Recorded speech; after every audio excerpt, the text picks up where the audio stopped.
Hello, I am Bentham and welcome back to Rodina, where our ship is suddenly spinning quite a bit more rapidly than before. I think that's something to do with loading the save there. Everything seems to be fine. As usual, we're just drifting about, bashing into rocks, slowly turning upside down again. But yes, here we are on the Equinox. In the last episode we gave you a quick tour, and I think we'll start off this one by looking at this new transmission we have. It's a new encrypted communication from an unknown sender once again. I think this is our second one. Bit more computer speak. Parsing segment, corrupt segment detected, done, 90% recoverable, so on and so forth. Okay, I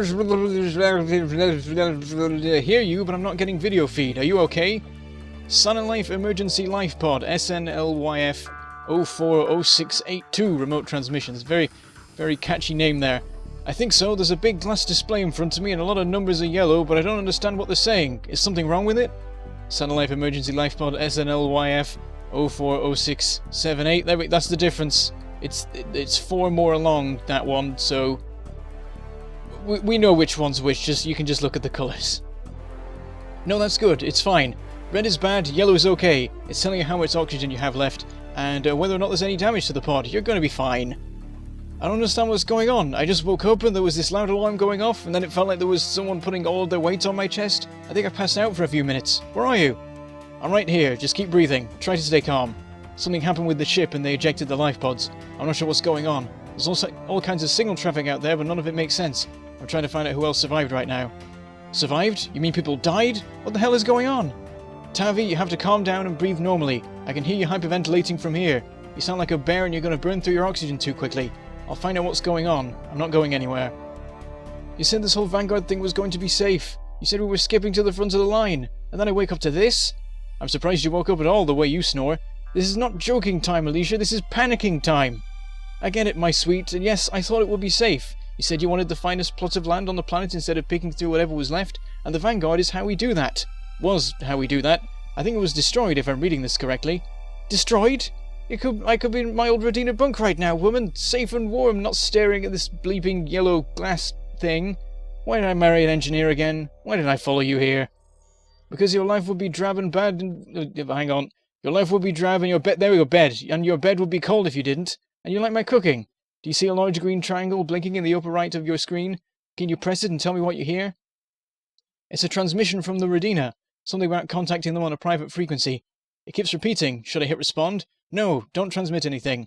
Whatever destroyed the Vanguard could still be out there and it could triangulate your position. I don't even know what that means. Wouldn't Rodina, I don't know, send help or something? They're not helping us. We're the ones at the front of the line, right? The rich folks in first class? Rodina's looking out for Rodina, no matter what that transmission says. Just stay put and breathe slower. I'll figure something out. Why did I marry an engineer? I was handsome. I could have married a dancer. Hush, dancers can't cook. End buffer dump. Okay. So I guess we're now looking at the conversation of an old married couple in some life pods having been ejected from the Vanguard. Tavi and Alicia, I think it was. And perhaps we'll hear more from them later. What we need to do now is not be spinning over this asteroid and just continuously bouncing off the mountains. This has to be one of the worst landings I've ever done. That hasn't resulted in me exploding, of course. I'm going to end up, like, circling this entire thing. Anyway, let's get into our chair and attempt to take off. Oh, jeez. Oh, smashing into things. Spin it. Oh God. We're all right. We're all right. Everything's fine.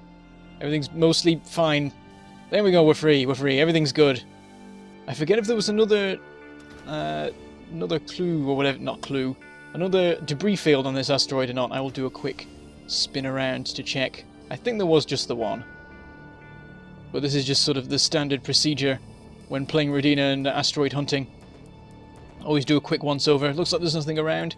So now, we will pick another asteroid to hop over to. Hopefully this will be our last. I would imagine that sooner rather than later we will find what we're looking for. Oh jeez, I spotted it creeping up from behind there. I need to pay more attention. Okay, let's... I know which ones are near because they're like between me and the sun, except there are no longer any. I guess we sort of went all the way to the inner edge of the asteroid ring. So I guess in that case we'll try going out again. How about this one? And off we go. I just love doing that. Actually, these ones look immensely closer. Significantly closer. Actually, now the one over there looks closer again. It's hard to tell, because the ones you're flying at don't move. And all the ones that you're flying by move at exceedingly high speeds along your screen. But I think, in just a moment, we will arrive at this one. Here it is. An enemy at least 1 point. Hello. Goodbye. Just swing around here. I'll do the check now. I like getting that out of the way. It looks like there's just the one again. You're going to think I'm lying about there being 2-on-1 asteroid. I don't think we've seen one of those yet. Right, where... Oh, is that... No, it's the same one. Damn it. Oh, he crashed into the asteroid and died. Yeah, they do that sometimes. It's quite fun on in larger terrains. You can deliberately, fly in really dangerous ways to cause the enemy to crash into asteroids. Generally, they seem to try and avoid them a bit, but sometimes they're just sort of idiots. They're quite erratic in their movements, so sometimes they just sort of veer off and smash into the wall. Anyway, here is our target. Let's slow down, stabilize. Everything's okay. Let's have a nicer landing this time. Let's not be facing down at our landing site. That's not how landing usually works. Get to a slower speed. Oh, we're going up. Let's not go up. Steady. Go down to docking speed. That's what we want to do. We want to dock with it. Oh, jeez. Oh, crap. I think we're okay. And we're not bouncing off into the air while upside down this time. We're just sort of rocking about a bit. Slightly angled. It's all good. We'll get straight to the airlock and have a look what we found. Unfortunately, we're on the night side of the asteroid, but I don't know, it probably spins fairly quick. We'll perhaps see the sun soon. Oh, geez, it is very dark. There we go. Oh, my torch doesn't help very much. There we go. That's not a bad landing, really. All things told.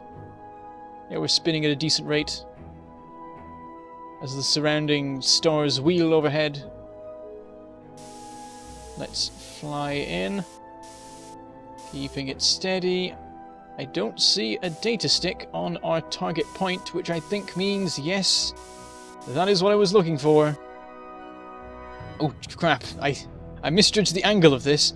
Here we are, the diaconium crystal. We will grab that. Diaconium crystals are used to power the liminal drive. Now you can travel across the solar system in 4th gear. That's right, there is a 4th gear. It is the final gear. So far, who knows, maybe they'll put a 5th one in to go sort of interstellar in the future. But this will be fast enough for us for now. Let's grab all the... Oh, I've lifted off. I didn't realise there was a ridge there. I've gone flying. There we... Oh, I bounced a bit, and we're okay. Grab that. Bit of missile ammo. We'll also grab the data stick there. We'll not bother reading it, though, because there are hundreds of data sticks to collect, and I just can't. And I think there are some more songs. Not many, but I think there are more songs, and I cannot subject you to that. Here it is. What is it called? A Travelling Child's First ABCs. Yep, nope. Not doing that. That was a rhyme. Oh, I've lifted off again. There we go. Engage the jetpack and just fly back in so we can have a bit of fun with the liminal drive. Which side is the front? That's the front. The back's over here. Oh, actually, pretty good aim there. Didn't even mean to. Ow. Ow. Bit of a hard landing. It's fine. There's no gravity here. Though that doesn't really change the fact that it was a hard landing. But anyway, get back inside. Open it up. Also, by the way, you can pilot the ship from the airlock if you can't be bothered designing your ship properly, or if something's gone horribly wrong with it, you can just fly from the back. I think you'd even have the door open when you do that or something. Actually, I'm not completely sure about that. So I don't know what the character looks like. I don't think there's a way to find out. So he would either just be invisible, or the door would close before you could look. I'm not really sure. Oh yeah, there is a... Oh no, there isn't a... Oh, there is! There is another transmission. This must be from the Rodina, which, by the way, I'm pronouncing this wrong, and I know I've been corrected, but it doesn't... My brain can't process the pronunciation. It's Rodina, or is it just... I don't know how to put emphasis on the ro. It is just Rodina. I can't... There's some sort of mental block I have that I can't say it right. I'm going to keep ending up calling it Rodina whether I mean to or not. I'm sorry. I'll try and change my ways, but it will take time. Anyway, priority channel communication received. Good, good, stout hero. Now any orb that circles fair Zorica can be attained. Go forth to Jarilo first, for it is a fertile land, and will suit our purposes well. As you approach, stay both firm and constant to our cause, for the enemy grows thick on those planets we would claim for ourselves. After clearing its infestation, continue to Perun. Each world must be claimed in turn, and its fruits used to increase your mighty strength. Alright then. Continuing with the strange language. They are probably not aware of the mysterious it's getting stuck on a chair. Of the mysterious communications we are receiving. And I must wonder who is sending these. Is it the A. Deneva that we saw in the, in all the computer speak for the first one, perhaps? And neither of those... oh no, Alicia. It could be Alicia Deneva. That might be a thing. Anyway, right, so there are now some more things in the sky that you can see. A couple of question marks. And also a couple of, like, crosshairy sort of things. Let's just clear the planet a bit. Well, not the planet, it's an asteroid. Get nice and far away. Where did it go? Is that it? I don't know. I've already lost it in the blackness of space, never to find it again. Right. We'll just let the ship drift while we do this. I'm going to go over to our scanner station, which shows us a map of the Zorica system. It also keeps a bit of information about what data sticks you've picked up. But yes, we need to find Jarilo. Unfortunately, it is not actually marked on the map. It's one of these, and we'll just have to guess. I think it might be the second or third from the sun. So not that one. One of these two, which are right next to each other anyway. I also have to work out, like, from what I can see, which way up I am, where I am in the system. Because, oh no, I'm there in the system. Okay, that helps a little bit. So there's one that's extremely near to us, actually. We should get there fairly quickly. And it's the one that is just to the left or possibly right of the sun, depending on which way up we are. So we can use that to work things out. So let's see. My guess is that the solar system is this way up, and that is the one we want to go for. So I will try and keep us stable a bit. We're flying about all over the place. And we will engage fourth gear. The liminal drive, go! And this is how you travel across the solar system at ridiculous speeds. And it's the wrong planet! Veer off, this way, this way, this way. There it is! Stop, stop, stop! Here we are! I think this is Jarilo. I think this is the right one. It's a desert planet, which, as I remember, is what it's supposed to be. So yeah, we've just travelled a fair distance. Let's have a look at the scanners now. Yep, we're there. After hopping around like asteroid to asteroid all around here, suddenly we've just blasted over this way. Trying to get to any of these with third gear is an absolute nightmare. It is possible. It won't take you like a week, but it's not fun. Alright, let's get in our chair. And we shall go down to the planet and have a good look at it. Oh, and apparently this is Jarilo. We got in some sort of range. Okay, so let's fly to the light side. And you can see this thing's covered in enemy dots. And, oh, I was at docking speed. I was wondering why I wasn't moving. I'm travelling at, like, at normal speeds. The sort of speeds a car could go if it really tried, perhaps. I'm not really sure. Probably not, thinking about it. The speed, like, it's hard to sort of understand the scale of this game. It's one of the coolest features of it. Just, like, the sheer speed of everything and the sheer size of everything is just, like, incomprehensible, literally. Like, you constantly underestimate just how big and how fast things are. And I wouldn't be surprised if docking speed is actually, like, supersonic still or something like that. Yeah, I'm going to aim right for this spot here. We can start picking up more data sticks and such. And yeah, we're getting closer and closer. This is getting bigger and bigger. And here's the thing. This is actually planet size. It is properly to scale. All procedurally generated, of course. So the terrain is admittedly a little bit featureless. It's going to be improved in future. Let's slow down a bit. But this is an actual full-scale planet. As I understand, there are some planets in this game that are bigger than Earth. I'm not sure if Jarilo is one of them, but it's definitely one of the cool things about it. Okay, so we're now entering the atmosphere and burning up slightly. This will probably be fine. You basically just have to wait this out. You can try and speed it up, which helps a little bit, but I find the best thing to do in this situation, if everything is under control, just hop out of the cockpit, just leave it to it, we'll just wander off. I mean, it's a little bit shaky. Bit hard to keep track of what you do, and you probably couldn't make a cup of tea But, you know, you can have a walk around the ship. Just wait till things calm down. You can check the altimeter. I guess that's down right now. I think so. Yeah, it's all fine. We can retire to our cabin for a while. Watch out of the window as the ship tumbles madly and everything is on fire. And here we are. We have arrived.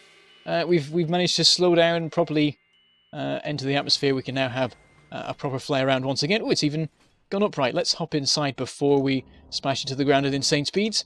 And now we have to work out where on earth that point we found was. Is it? Oh, it's right there. We were quite accurate, actually.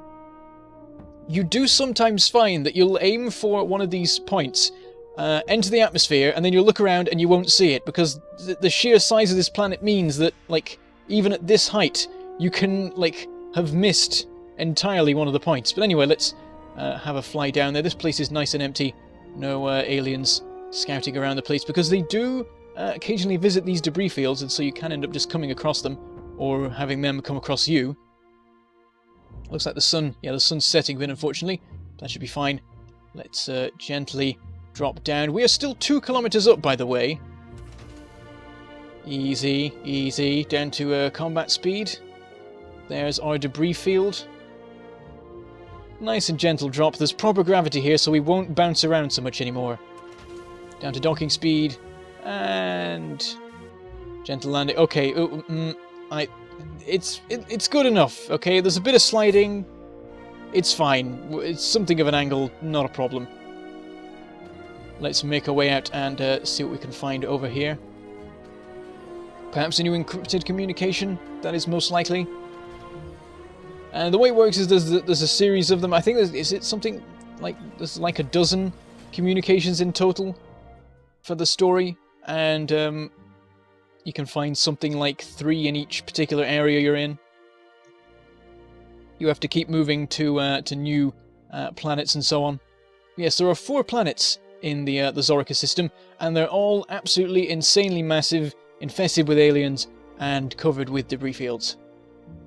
Also, the further along we go, the better equipment we'll get for our weaponry. So far, we've not actually used the missiles that we've been finding on the asteroids, but now we get 5 missile ammo instead of 2 per crate, which is nice. And there's our communication decryption key, so we can get a bit more of the story done. And we'll just carry on grabbing all this stuff here. There's another data stick. What's this one? Notes from the Terra Nova research concerning diaconium, something to do with the liminal drives. Empty barrel. I think that's everything. It's getting dark though. Let's have a quick fly up. Takes a little bit more work with the jetpack to actually stay up now, of course, now that the gravity is much more normal. I've not noticed particular differences in gravity on the planets, but I believe they are the case. But they're all fairly similarly sized to one degree or another. So everything turns out fairly normally. Also, while we're here, outside our ship, a couple of people have been talking about how this is a bit of a TARDIS ship. It's a lot bigger on the inside than the outside. Here's the thing. It isn't. And it really looks like it, but this is what I'm saying about the whole scale thing. I'm just like, everything is so massive you can't properly comprehend everything. And in fact, the inside of this ship is the same as the outside. Part of the reason that it looks like the ship on the outside is smaller is that the player moves quicker while outdoors, so you can get from one end of the ship to the other quite a bit quicker. But this is actually to scale, and is deliberately done so. So the I'm using pretty much the maximum inside of the ship as is possible, and it does actually follow the shape of the ship on the outside. But yeah, it's hard to compare it though, because I mean, I could. That will work actually. If I can't do it from here. I have to go into here. This might not really illustrate it very well, but if we go to ship and open all doors, there is an atmosphere here, so it doesn't result in horrific explosion. So now you can see the end of the ship nearly. There's a little bit further beyond there, but that's basically it. It does look like it's miles away. If we go out here, it's hard to tell, but it does work. Honest, I mean, I can't prove it, but it's what the developer said, so I assume it's correct unless he's made some sort of error. Yeah, well, let's go reactivate the doors, because you can't fly with all the doors open, I believe. I mean, it would be dumb, aside from anything else.